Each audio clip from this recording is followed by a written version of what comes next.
Ang storya naman ng Ocho Diretso ay hindi storya ng mga individual na candidates eh.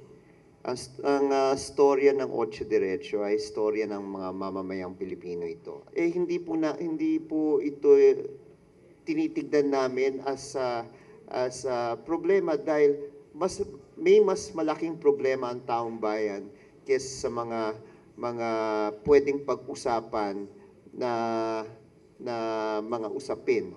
So it does not affect us. The issues remain, and these are the issues that have to be addressed. Tingin ko opinion lamang 'yon ng campaign manager ni Marojas, no? At nakaraan na 'yon. No? Tapos na 'yon.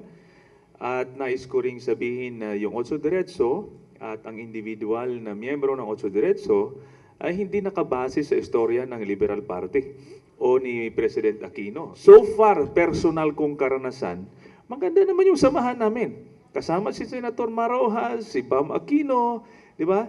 Okay naman ang samahan namin.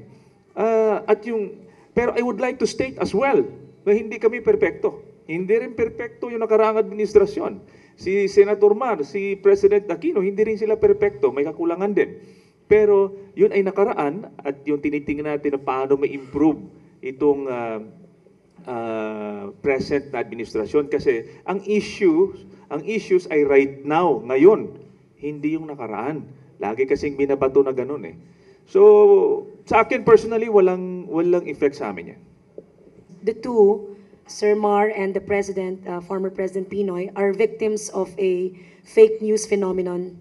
And you know, like the Yolanda funds, you always question that to Pinoy. You ask also Marawi funds, where is it right now?